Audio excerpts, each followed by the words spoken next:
آپ اس جوش اور جذبے کو لے کر آگے بڑھیں، کیونکہ آپ بہادر فوج کے صف شکن ہو، دشمنوں کی صفوں کو چیر ڈالنے والے ہو۔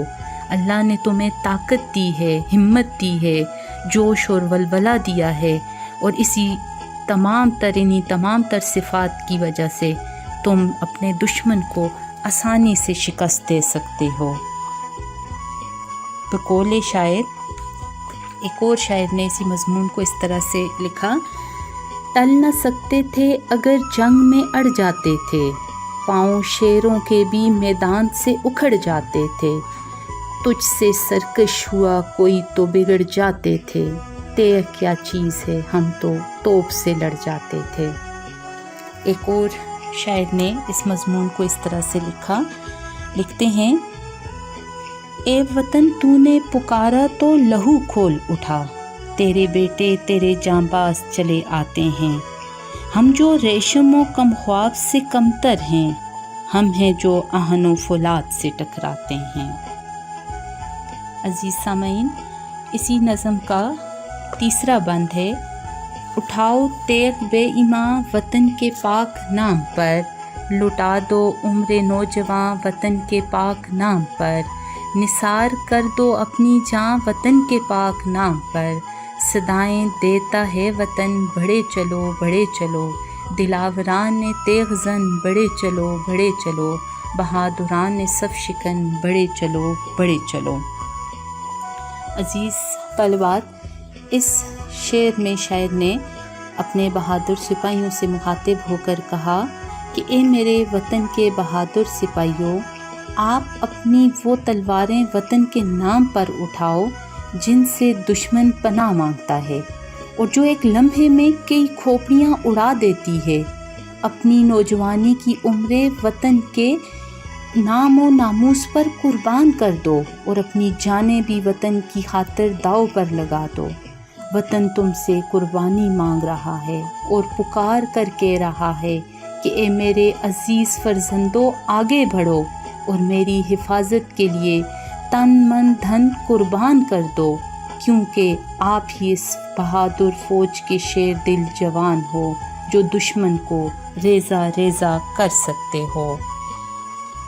عزیز سامعین، اسی موضوع کو ایک اور شاعر نے اس طرح سے لکھا: کوئی اندازہ کر سکتا ہے اس کے زور بازو کا، نگاہ مرد مومن سے بدل جاتی ہیں تقدیریں، یقین محکم عمل پہ ہم محبت فاتح عالم، جہاد زندگانی میں ہے مردوں کی شمشیریں۔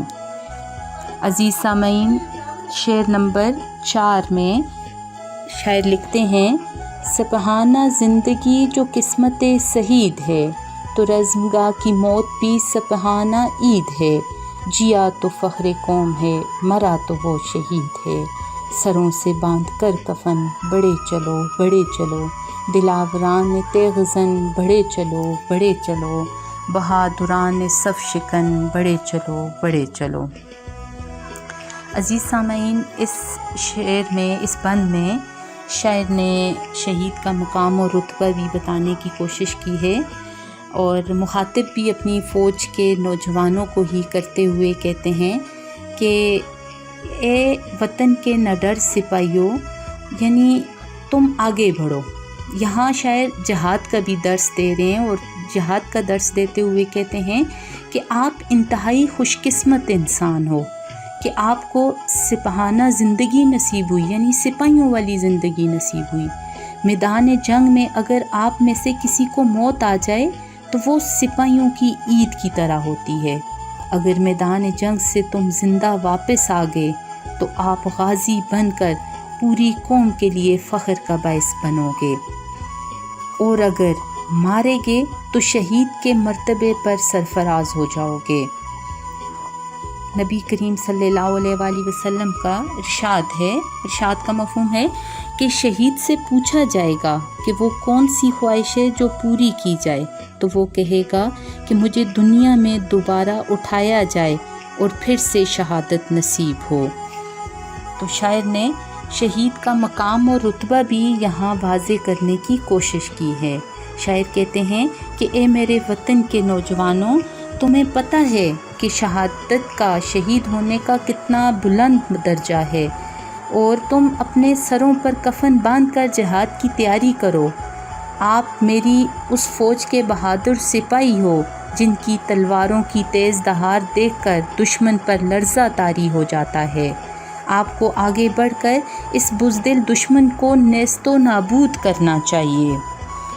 بقول شاعر: زندہ ہیں تو غازی، دین پر مٹ جائیں گے تو شہید، نعرہ اپنا اسلام، کلمہ اپنا ہے توحید۔ بقول شاعر: شہید عشق ہی واقف ہے اسرار محبت سے، وگرنہ کس کو آتا ہے سلیقہ سر کٹانے کا۔ عزیز سامعین، یہاں ہماری اس نظم کی وضاحت کا اختتام ہوتا ہے۔ امید ہے کہ نظم کے ہر بند کی وضاحت جو کی گئی ہے وہ آپ کو سمجھ آئی ہوگی۔ اس کے ساتھ ہی میں اب آپ سے اجازت چاہوں گی۔ اللہ حافظ۔